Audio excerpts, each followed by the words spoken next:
What up, what up? What's the B word, man? I'm Anthony Addison with another segment of What's the B word. Like and subscribe to the page. Hit me up on Instagram, What's the B word 52, just like you see on YouTube. Hit me up on Facebook, What's the B word, and hit me up on Twitter, B word 52. And y'all already know what's up with me, man. Baltimore Raven fan, Raven Nation stand up, flock, let's get it. And if you ain't a Raven fan, you might be a fan of whoever. You might be a fan of the Detroit Lions.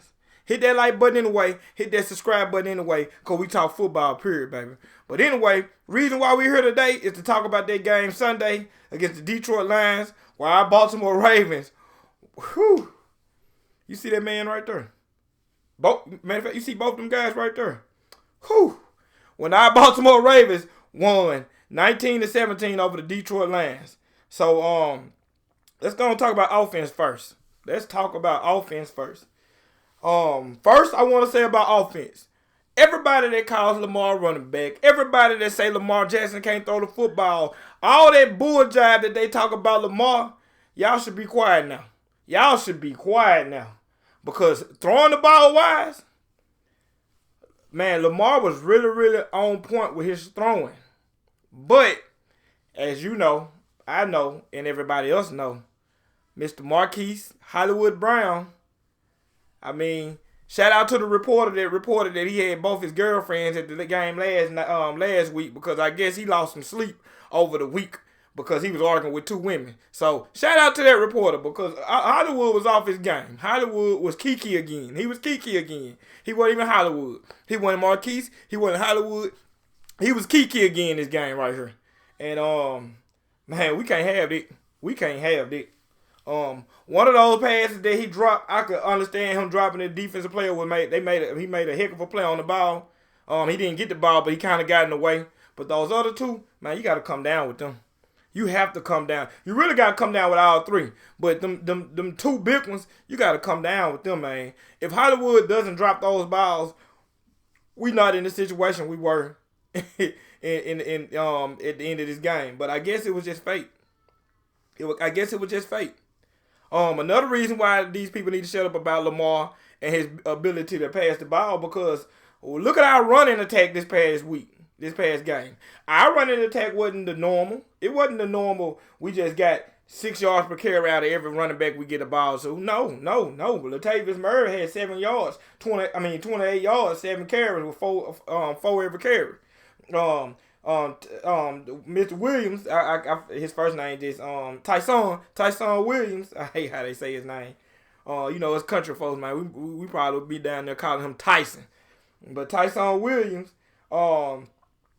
he had 5 carries for 22 yards and was averaging 4 yards a carry. And Freeman got 3 carries for 8 yards for 2.7 yards a carry. So the running attack was not control of the game. The running attack wasn't that big in this game. We had to win this game off Lamar arm. And for the most part, that's what we did. We won off Lamar arm and Justin Tucker's leg, because, hey, both of them played well. Tuck missed the field goal earlier that game, but like I was saying when I was watching the game, hey, I can't be mad at Tuck for missing the field goal, because he is our most consistent player that we have had in the last 9 to 10 years. I mean, honestly, there's nobody on the Ravens team more consistent than Justin Tucker.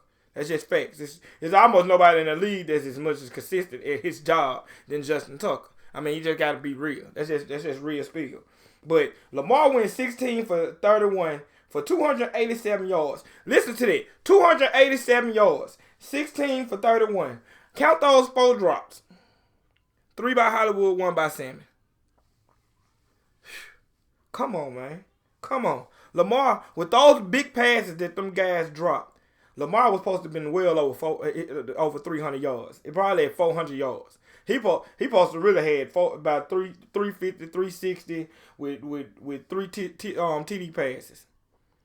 But, it just is what it is. I mean, Hollywood didn't catch it. Sammy didn't catch it. We're going to work on it. We got to work on it, man, because if we're going to take it deep in the playoffs, man, we got to have those guys show up. We got to have them show up. So get the drops out the way now, so y'all can be ready to roll come playoff time, come late in the season. I'm not even going to speak on playoff, to come late in the season.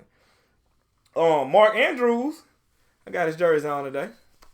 Mark Andrews, He had a good game. He had a good game. Didn't get in the end zone, but he had a good game. He had a daggone good game. I just clicked off my thing. I'm sorry, y'all. Mark Andrews had 5 catches for 100 and sorry, y'all. My phone. I clicked off for 109 yards, averaging 21 yards a carry. So Mark Andrews had a good game. He looked like Mark that we know and love.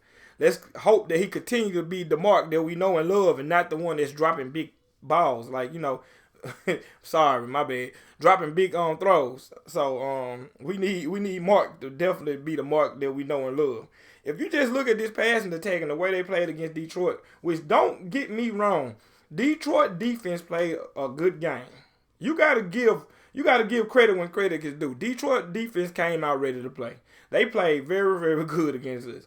But if you look at those drop passes and then add that we're getting Bateman and Boykin back this week potentially, then this passing attack might be the very opposite of what everybody's been saying about our passing attack over the 2 years. Because Lamar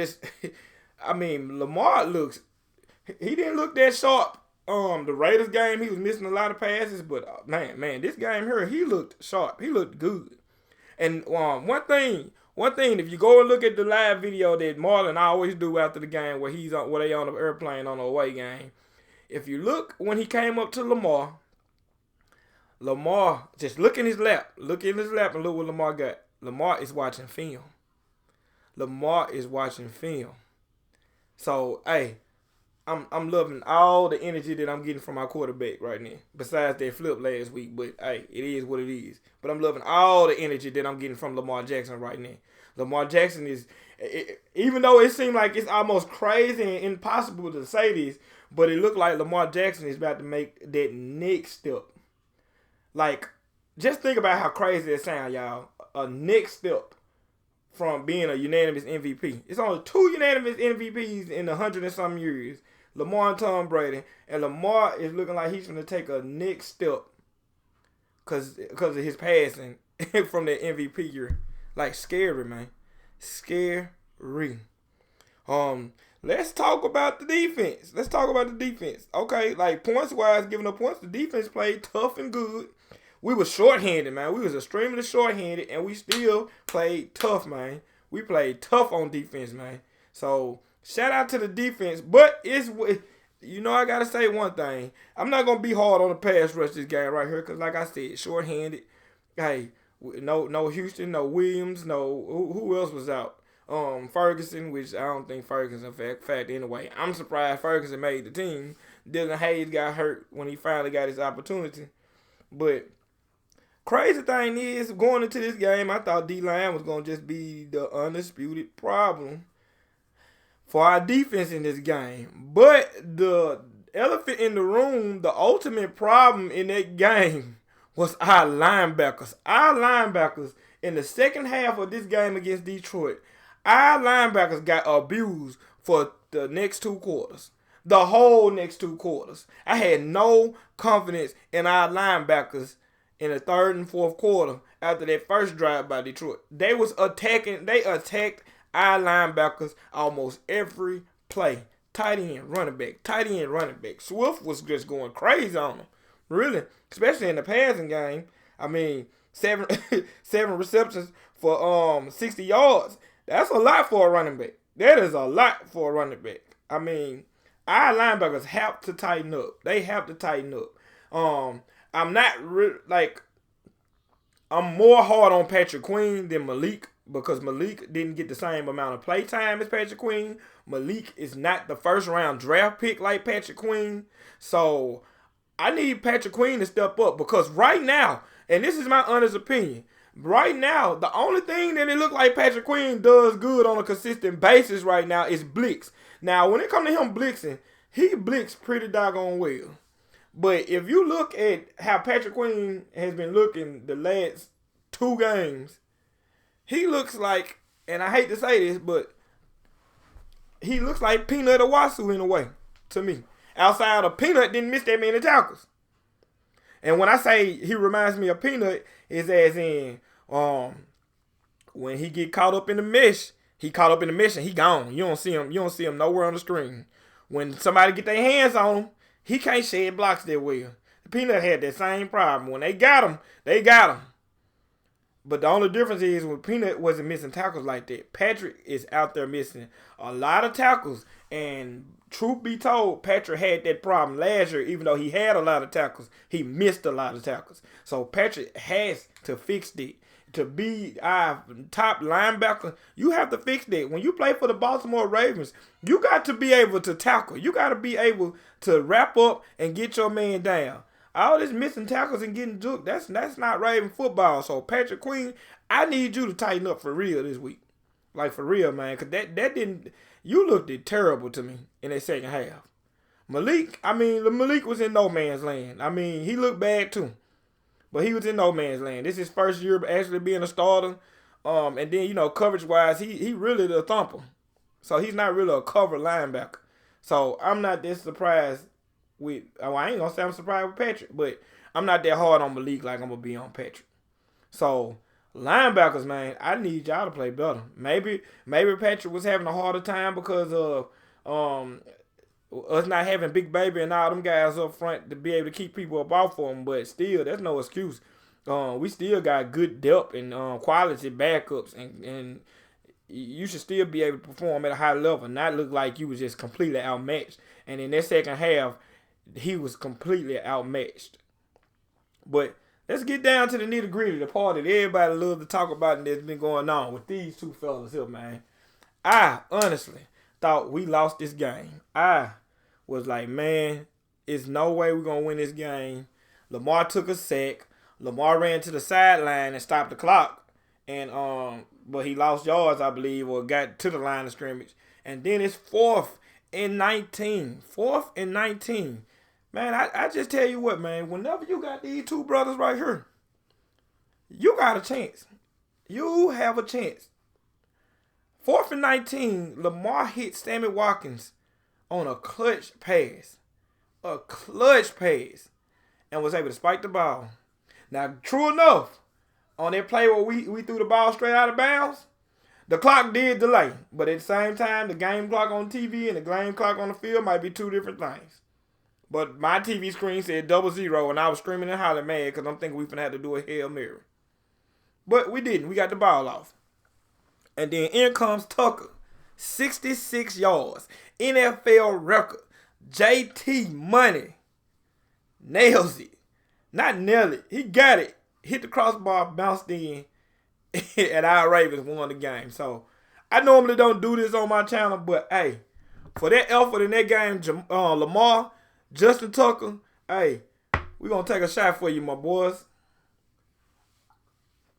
Shout out to y'all, man. That was for y'all, man. I had to take that shot anyway because during the game, my nerves was that bad. But I had to take a shot for them boys, man. Because that right there, man, never give up. That's all I can say. Never give up. When you got Lamar and you got a kicker like Tucker, you always got a shot. You always got a shot. So I gotta learn myself, and I'm sure y'all gotta learn that at the end of the game, if it don't look like it's going our way, stay calm because we still got a shot. But anyway, man, y'all make sure y'all hit me up on Snapchat. Instagram, what's the B word 52. Hit me up on Facebook, what's the B word. Hit me up on Twitter, B word 52. Hit me up on TikTok, because I got a TikTok now. What's the B word, man? Anthony Addison, man. I'm Anthony Addison. I love y'all, man. Shout out to all my subscribers. If you're not a subscriber, hit that subscribe button. Look out for my TikTok videos, because, hey, like I said, I'm going to be going hard on TikTok for a little minute, man. But anyway, Flock, I love y'all, and I'm out.